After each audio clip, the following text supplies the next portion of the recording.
창세기 3장 1절에서 6절까지 말씀 교독하겠습니다. 그런데 뱀은 여호와 하나님이 지으신 들짐승 중에 가장 간교하니라. 뱀이 여자에게 물어 이르되 하나님이 참으로 너희에게 동산 모든 나무의 열매를 먹지 말라 하시더냐.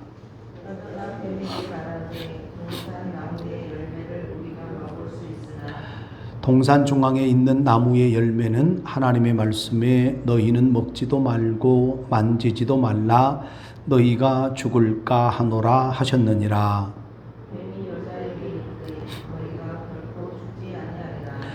너희가 그것을 먹는 날에는 너희 눈이 밝아져 하나님과 같이 되어 선악을 알 줄 하나님이 아심이니라.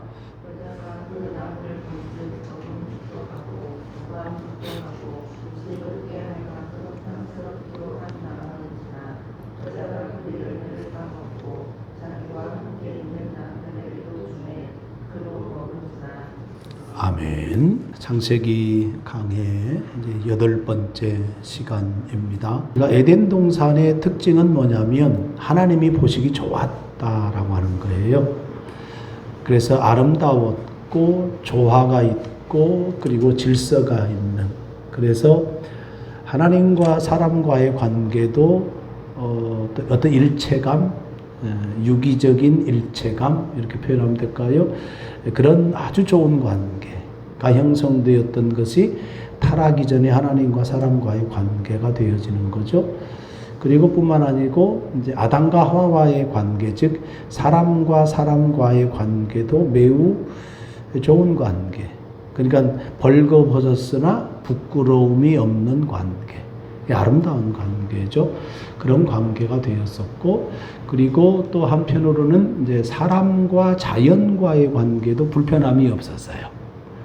그래서 아주 조화롭고 그리고 아름다운 관계가 이제 에덴 동산의 죄짓 인간이 타락하기 이전에 에덴 동산이었다 하는 겁니다.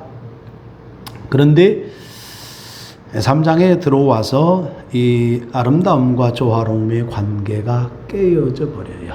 그리고 그 역할을 누가 합니까? 간교한 뱀이 하게 되어지는 거죠. 그래서 간교한 뱀에 의해서 에덴 동산에 악이 들어오게 되어지고, 그로 인하여서 결국은 하나님과 사람과의 관계도 깨지고 사람과 사람과의 관계도 깨어지고, 그리고 사람과 피조물과의 관계도 깨어지는 엄청난 혼돈 속으로 이렇게 들어가게 되어집니다.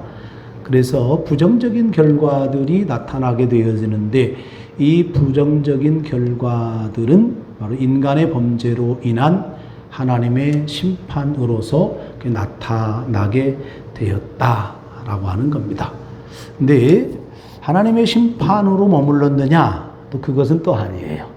하나님께서 심판하는 것으로 머물지 아니하고 그 심판을 넘어서 하나님께서 또 은혜를 베풀어 주시는 이야기가 나와요. 그래서 인간이 범죄하고 그 다음에 그 범죄로 인해서 심판을 당하지만 그 심판으로 마무리되어지지 아니하고 심판 이후에 하나님의 긍휼하심의 은혜가 있다. 그 이야기는 심판당한 사람들 또는 심판당한 누구 포함 피조물들에게 어떠한 새로운 미래로 나아갈 수 있는 길이라고 하는 것이 열렸다. 그것이 이제 창세기 3장에서 주어지는 핵심이 되어지는 겁니다. 그런 부분을 놓치면 안 됩니다. 이제 오늘은 6절까지의 말씀인데요. 말 그대로 뱀의 유혹과 그 다음에 여자와 남자가 선악을 알게 하는 나무의 열매를 따먹는 이야기, 그 이야기가 되어지겠습니다. 첫 번째 1절 말씀 한번 보겠습니다. 뱀에 대한 정보가 이렇게 성경에 처음으로 나타나게 되어지죠.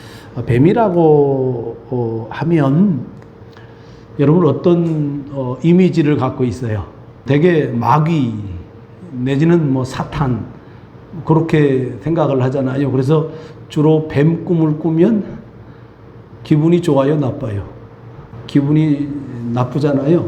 근데 어떤 문화에서는 뱀 꿈을 보면 굉장히 좋아하는 그런 사람들도 있어요. 우리나라에서 대표적인 뱀 꿈을 꾸거나 뱀을 보면 기분이 좋아하는 동네가 있어요. 제주도가 그렇습니다. 제주도 사람들은 뱀을 굉장히 신성시해서 죽이거나 이렇지 않습니다. 근데 성경에 보게 되어지면 뱀이 굉장히 창세기 3장에서 이렇게 간교하다 이렇게 나오잖아요. 근데 이제 우리가 이 뱀에 대한 생각이 사상이 정립되어지는 때가 있어요. 그 때가 언제냐면 신구약 중간 시대예요. 신구약 중간 시대하고 신약 시대 때 뱀을 주로 무엇으로 인식을 하게 되어지냐면 사단이나 마귀 같은 존재로 인식을 해서 굉장히 부정적인 측면으로 보게 되어진단 말이에요.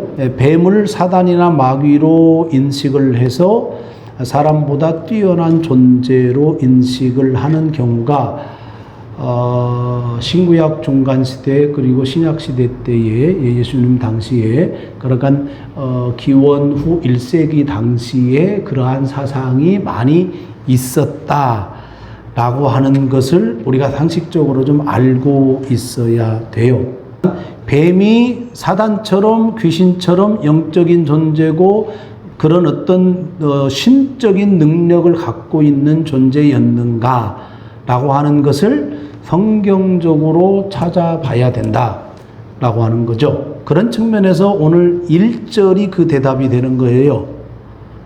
여호와 하나님이 지으신 들짐승 중에 가장 간교하니라 그랬잖아요. 존재가 있어요. 뱀이라고 하는 존재는 어떤 존재인 거예요? 가장 간교한 존재이기는 해요. 간사한 존재. 그런데 전제가 있어요. 여호와 하나님이 지으신 뭐다? 들짐승이다. 다시 말을 하면 뱀은 뭐다? 피조물이다 라고 하는 거죠. 뱀은 피조물인 거예요. 들짐승 중에 하나이지 사단도 아니고 마귀도 아니고 어떤 신적인 능력을 갖고 있는 것도 아니다 라고 하는 사실이에요. 그러니까 원어를 보게 되면 나하시라고 하는 단어를 써요. 히브리어 나하시라고 하는 단어인데 지금 우리가 눈으로 보는 뱀 있잖아요. 그 뱀하고 거의 동일한 차이가 없는 단어예요. 근데 성경에서는 이 뱀이 뭘 하는 거예요? 의인화돼서 나타나는 거잖아요. 말하는 존재로. 그러니까 상상이 안 가는 거예요. 뱀이 말하는 애. 이렇게 저도 마찬가지 상상이 안 가요. 그 어떤 형체를 생각을 하면 사실 상상이 가지를 않아요. 근데 단어의 의미를 보면 우리가 현재 보고 있는 그 뱀하고 차이가 없다. 다만 성경에서 기록할 때에 뭘로 의인화시켜서 표현을 한 것은 사실이다 라고 하는 거예요. 그리고 분명한 것은 그 뱀은 하나님의 피조물 중에 하나다라고 하는 거예요. 들짐승 중에 하나다라고 하는 것이 분명한 거죠. 그것이 분명한 겁니다. 왜 여호와 하나님이 지으신 들짐승 중에 하나라고 표현을 했을까? 모세가 창세기를 기록을 했다고 한다면 이 고대 사회 속에서 모세가 이 창세기의 말씀을 기록할 때에 뱀은 여호와 하나님께서 지으신 들짐승이라고 왜 모세가 이런 표현을 했을까라고 하는 거예요. 뭐 의미가 있을 거 아니에요, 그죠? 그렇게 기록한 의도가 있을 거란 말이에요. 이 말씀을 배우고 익히고 듣고 하는 사람들은 누구예요? 이 대상이 이스라엘 백성들이잖아요. 유대인들이란 말이에요. 유대인들. 그러니까 유대인들아, 이스라엘 사람들아, 이 백성들아 들어. 뱀은 뭐야? 여호와 하나님이 지으신 들짐승 중에 하나야. 이 메시지가 기본적으로 들어가 있는 거예요. 그 이야기는 뭐냐면, 뱀이 들짐승 중에 하나가 아니고 아까 말한 대로 어떤 신적인 능력을 갖고 있다라고 생각하는 사람들도 있었기 때문에 이런 말을 한 거단 말이에요. 자, 그러면 이게 고대 그 자료를 찾아보면, 이게 역사학자들이 찾아내는 거죠. 그들의 자료에 의하면 이집트, 애굽 사람들이 뱀을 숭상했어요. 뱀을 신으로 숭상을 하고 뱀을 신적인 왕의 이미지를 가지고 뱀을 봤단 말이에요. 그런 부분이 있는 거고, 가나안 땅의 사람들은 뱀을 무엇으로 인식을 했냐면 풍요의 신으로 인식을 했어요. 풍요와 다산의 신 하면 우리가 뭐 태양신 그것도 있지만 뱀신도 있단 말이에요. 자, 그러면 모세가 하고 싶은 이야기가 분명한 거잖아요. 뱀은 풍요와 다산의 신이 아니고, 뱀은 신이나 왕적인 존재가 아니고, 뱀은 뭐다? 하나님께서 지으신 뭐에 불과하다? 피조물에 불과하다라고 하는 그런 말씀이 되어지는 겁니다. 피조물은 숭배의 대상이 아니구나라고 하는 것을 분명하게 언급을 하고 있는 거고요. 이것은 창세기 1장에서 뭐 빛, 해, 달, 별 이런 것들이 있잖아요. 이러한 것들이 하나님께서 만드신 창조물이라는 것을 언급한 것은 고대 근동 사회에서 자연 숭배 사상이 있었던 그 문화에서 이것은 하나님이 만드신 창조물, 피조물에 불과한 것이지 신이 아니다 라고 하는 같은 동일한 맥락에서 뱀 역시도 하나님의 피조물이다 라고 하는 것을 말씀하는 겁니다. 뱀의 특징을 이야기할 때 간교하다라고 하는 단어는 우리가 뱀에게 적용을 막 하잖아요.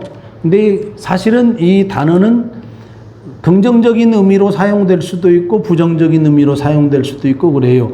성경에서 부정적인 의미로 사용될 때는 여기 나오는 대로 간교하다예요. 간사하다, 간교하다. 그런데 이것이 긍정적인 의미로 사용되어질 때에는 뭘로 사용될 것 같아요? 슬기롭다. 같은 단어예요. 동일한 단어를 사용을 하는데 어떤 때에는 부정적인 의미로 사용되고 어떤 때에는 긍정적인 의미로 사용된다라고 하는 말씀인 거예요.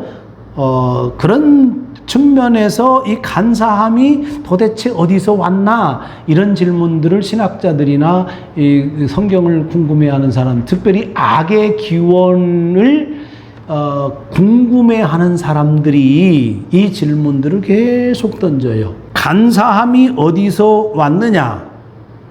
이게 악의 기원에 대한 질문을 통해서 그 악의 출처가 뱀인데 뱀의 출처는 또 하나님이란 말이에요. 그러면서 악도 하나님이 만드신 거야. 그러면 하나님이 선하냐? 하나님이 사랑이냐? 뭐 이렇게 또 따지고 들어간단 말이에요. 골치 아파지는 거예요. 근데 분명하게 성경에서는 악의 기원에 관련된 이야기가 없어요. 여러분, 우리가 욥기를 보잖아요. 욥에서 선악을 구분하기가 참 힘듭니다. 우리가 살아나가면서 선악을 구분하기가 우리 인간의 지혜로 참 어려운 지점들이 굉장히 많아요. 함부로 무엇이 선이고 무엇이 악하다라고 하는 것을 단정적으로 이야기할 수 없는 지점들이 너무나도 많은 거예요. 그렇죠? 근데 욥의 친구들은 야, 네가 악하기 때문에, 네가 죄를 지었기 때문에, 내지는 네 아들이 죄를 지었기 때문에 악하기 때문에, 그러니까 회개해. 그러면 하나님이 용서해 줄 거야. 그러면 하나님이 다 회복해 줄 거야. 뭐 이런 논리를 인과응보 사상을 펼치거든요. 그러면 그 악이라고 하는 게 욥의 입장에서는 내가 죄 지은 게 없는데 하나님도 의인이라고 인정을 했는데 도대체 이게 뭐야? 그 욥이 고민에 빠지는 거예요. 자기가 생각할 때는 특별히 아들 생각해봐도 없어요. 예컨대 자기들 생일날 막 혹시나도 잔치를 하잖아요. 그 당시에는 잔치를 하면 한 달을 하고 막 뭐 그런단 말이에요. 그러니까 혹시 자식들이 죄를 지을까봐 생일날 잔치하면서 죄를 지을까봐 그것을 미리 욥이 그 기도를 미리 해요. 죄짓지 않도록. 그 정도로 선한 사람이 의로운 사람이 욥이단 말이에요. 악의 기원에 대해서 욥기에서도 얘기를 하지 않아요. 그런데 사람들은 네가 죄를 지어서 그래 이렇게 단정을 해버린단 말입니다. 곤란한 거죠. 성경은요 악의 기원에 대해서 침묵하고 있어요. 악의 기원을 찾고 답을 구하는 것은 헛수고에 불과하다라고 하는 그런 말씀인 거예요. 그래서 악의 기원에 관한 것은 신비에 놔둬야 된다. 그렇죠? 악의 기원은 뭐예요? 하나님의 신비의 영역이다. 인간의 이성으로 풀 수 없는 하나님의 신비의 영역이다. 남겨두어야 된다라고 하는 말씀인 거예요. 중요한 것은 뭐냐면 본문에서 말씀하고 싶은 것은 뭐냐면 뱀이 간교해서 여자를 유혹하게 되고 그 다음에 유혹에 넘어간 이 여자와 남자가 선악과를 따먹음으로 말미암아 죄악이 에덴 동산으로 들어오게 되어졌고 이를 통하여서 하나님의 창조의 아름다움과 조화로움이 깨어지고 혼란스러워지고 한 것이다. 그걸 말씀하고 싶은 거예요. 1절 후반부에 보면 뱀이 여자에게 물어 이르되 하나님이 참으로 너희에게 동산 모든 나무의 열매를 먹지 말라 하시더냐 그러잖아요. 질문이 뭘 빼냐면 선악을 알게 하는 나무의 열매는 쏙 빼요. 질문이. 그리고 뭘 집어넣냐면 모든 나무를 집어넣어요. 어떤 효과가 있을까요? 이게 뭘 망각하게 해요? 선악을 알게 하는 나무에 대한 흐린 그죠? 망각하게 하는 거죠. 그걸 잊어버리고 흐리게 만드는 거예요. 흐리게 만든다는 이야기는 거기 뭐냐면 의심이라고 하는 게 들어가는 거예요. 야, 모든 나무의 실과를 따먹지 말라고 했어? 이렇게 질문하는 거잖아요. 근데 뒤에 나오지만은 여자가 분명히 따먹지 말라고 했죠. 만지지 말라고 했어. 근데 죽을 거다 얘기한 것 같은데 이렇게 되는 거예요. 그러니까 흐리게 만드는 효과가 있는 거예요. 의심이라고 하는 것을 일으키게 하는 효과가 있는데 그것이 뭐냐면 사실을 정확하게 적시하지 않고 포괄적으로 이야기하고 있는 그것. 그게 함정인 거예요. 뱀의 노림수가 그런 거죠. 선악을 알게 하는 나무라는 이 사실 그것을 의식하지 못하게 하고 그 나무 존재 자체에 대해서 의심하게 하는 그런 효과를 이제 누리려고 이렇게 말을 하고 있다라고 하는 거고 다음에 이제 여자의 답변이 왜곡돼요. 보세요. 여자가 뱀에게 말하되 동산 나무의 열매를 우리는 먹을 수 있으나 요 말은 맞아요? 틀려요? 맞죠? 그 다음에 동산 중앙에 있는 나무의 열매는 하나님의 말씀에 너희는 먹지도 말고 만지지도 말라 너희가 죽을까 하노라 하셨느니라 이렇게 나와 있잖아요.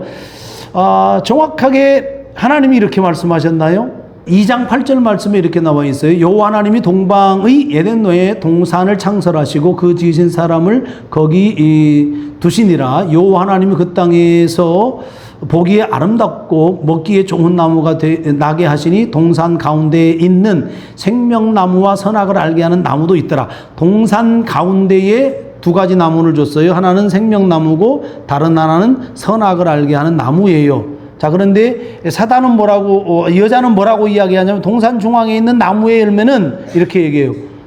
저 정확하게는 뭐 어떻게 얘기를 했어야 돼요? 동산 중앙에 나무가 두 개 있는데 하나는 생명나무고 하나는 선악을 알게 하는 나무야. 이렇게 해야 정확한 거잖아요. 그러니까 정확하게 이야기하질 않아요. 그걸 우리가 잘 생각을 해야 돼요. 하나님의 말씀대로 기억하는 것이 아니고 하나님의 말씀을 자기 방식대로 기억을 해요. 자기 생각대로 하나님의 말씀을 기억하면 뭐가 왜곡이 돼요? 하나님의 말씀이 왜곡이 돼요. 이 여자는 분명하게 하나님의 말씀을 정확하게 기억하는 것이 아니라 자기 식대로 기억을 하고 있다라고 하는 거고요. 자, 그 다음에 그것이 더 드러나고 있는 부분이 그 다음 말씀이에요. 하나님의 말씀에 너희는 먹지도 말고, 이게 그러잖아요. 생명나무도 먹지 말라고 했어요? 아니잖아요. 생명나무는 먹으라고 했잖아요. 그죠? 고개 빠졌잖아요. 근데 먹지도 말래. 선악을 알게 하는 나무는 먹으면 안 된다. 고개 나와야 되는데 그거 안 나와요. 자, 그 다음에 만지지도 말라. 언제 만지지도 말라고 했어요, 안 했어요? 하나님이. 만지지도 말라는 소리는 안 했어요. 이것도 왜곡된 거죠. 그 다음에 너희가 죽을까 하노라 그랬어요. 이게 여자의 기억입니다. 이건 뭐냐면 너희가 죽을 것이야 이런 말이에요. 죽을지도 몰라 이런 표현이거든요. 아, 우리 죽게 될지도 몰라 요 정도 표현이에요. 근데 하나님은 어떻게 된다고 했습니까? 2장 17절에 선악을 알게 하는 나무의 열매는 먹지 말라. 네가 먹는 날에는 어떻게 된다? 반드시 죽는다. 확실히 죽는다. 반드시 죽는다는 거예요. 근데 죽을지 몰라 죽을 것이다 라는 정도로 약화시켜서 기억을 하고 있는 거예요. 기억의 왜곡, 하나님 말씀의 왜곡 현상이 이 여자에게서 분명하게 발견이 되어진다라고 하는 말씀인 거예요. 이 여자의 실패는 뭐냐면 말씀을 왜곡하는 거예요. 말씀을 기억하고 있는 듯 하지만 말씀을 정확하게 기억하고 있지 못해요. 정확하게 듣고 정확하게 기억하고 정확하게 적용을 해야 맞는 거잖아요. 그것이 신앙인 거예요. 근데 자기식으로 말씀을 변형시켜서 생각을 해요. 그리고 그렇게 적용을 해요. 그러면 신앙이 뒤틀려요. 다시 말하면 자기의 삶이 뒤틀리게 되어 있는 거예요. 그럼 그것이 미혹의 유혹에 노출이 되어지는 거죠. 결국은 죄에 빠지게 되는 그런 어떤 통로가 되어진다라고 하는 겁니다. 자, 이제 뱀이 신이 났어요. 말씀을 왜곡하니까 4절에 보면 이렇게 얘기합니다. 뱀이 여자에게 이르되 너희가 어떻게 된다? 결코 죽지 아니한다 그래요. 하나님의 말씀은 반드시 죽는다는데 이 뱀의 유혹은 뭐예요? 반드시 살아예요. 결코 죽지 반대잖아요. 하나님이 말씀하신 것과 정반대의 이야기를 누가 하고 있어요? 뱀이 하고 있단 말이에요. 뱀이. 근데 그 뱀이 이렇게까지 하는 데에는 이미 여자가 어떻게 된 거예요? 하나님의 말씀을 왜곡해서 기억하고 있는 거니까 유혹의 길이 미혹의 길이 활짝 열려버린 거잖아요. 문이 활짝 열려버린 거예요. 그러니까 그 문을 뚫고 들어가는 거죠. 그래서 하나님의 말씀에 정반대의 말을 던져버리는 거예요. 그 다음에 더 유혹하죠. 5절 말씀에 너희가 그것을 먹는 날에는 너희 눈이 밝아져 뭐같이 된다? 하나님과 같이 되어 선악을 알 줄을 하나님이 하신다. 눈이 밝아지게 되고 핵심은 뭐예요? 하나님처럼 된다 해요. 이게 이제 유혹이잖아요. 욕망을 들끓게 하는 거예요. 욕구를 들끓게 하는 거. 내가 하나님이 된다고? 피조물이 창조주가 된다고? 만약에 이 여자가 지금 내가 얘기했던 피조물이 창조주가 될 수 있어? 그건 불가능하지. 이렇게 생각하면 정신을 차리고 원래대로 돌아왔겠죠. 그렇죠? 근데 자기 뭐에 사로잡혀 있는 거예요? 욕심. 욕망, 욕구에 사로잡혀 있으니까 구분이 안 돼요. 잘 들어야 돼요. 우리가 욕구에 함몰되잖아요. 인간의 욕구에 함몰되면 말씀 분별이 안 되는 거예요. 옳고 그름이 분별이 안 돼요. 욕망에 사로잡혀 있으면 분별이 안 되는 거예요. 우리가 도박 중독에 빠지잖아요. 망해 가는데 계속해서 뭐 해요? 도박을 하거든요. 마약 중독에 빠지잖아요. 왜? 마약 중독에 빠지는데 마약을 계속 찾잖아요. 옳고 그름이 분별이 안 되고 그럴 만한 뭣도 안 돼요. 힘도 없는 거예요. 왜? 욕망에 사로잡혀 버렸어요. 의존 관계가 돼 버렸으니까 안 되는 거예요. 이 여자는 이미 욕망에 노출이 되어져 버리는, 하나님처럼 된다고, 그죠? 이 사단의 달콤한 유혹에 사로잡혀 버리는 거죠. 자, 그렇다고 한다면 우리가 창세기 2장에서 말씀을 할 때 선악을 알게 하는 나무의 열매를 먹지 말라, 이 금령에 대한 부분이 말씀이 주어졌는데, 이 말씀이 주어진 핵심은 뭐냐면 하나님은 창조주고 모든 그 외의 모든 것은 피조물이다 라고 하는 거예요. 다시 말해 사람은 피조물이다라고 하는 것, 이것을 구분하는 경계를 확실히 하는 것이 선악을 알게 하는 나무의 실과를 먹지 말라고 하는 명령이란 말이에요. 그러니까 하나님과 피조물을 구분하는 것, 그것이 선악과란 말입니다. 그러니까 하나님은 명령하는 존재, 우리는 그 명령에 복종하는 존재. 그러니까 명령하고 복종하는 관계가 하나님과 우리와의 기본적인 관계고, 그것이 창조 질서란 말이에요. 그런데 지금 사단의 유혹은 그것을 허물고 있는 거예요. 자, 그랬더니 6절 말씀에 보게 되면 여자가 그 나무를 본즉 어떻게 하고 먹음직도 하고 보함직도 하고 지혜롭게 할 만큼 탐스럽기도 한 나무인지라, 이렇게 얘기합니다. 다시 말하면 지금 뭐예요? 뭐에 물들어 있는 거예요? 욕망, 탐욕이라고 하는 것. 탐욕이라고 하는 것에 물들어져 있어서 먹고 싶다, 보고 싶다.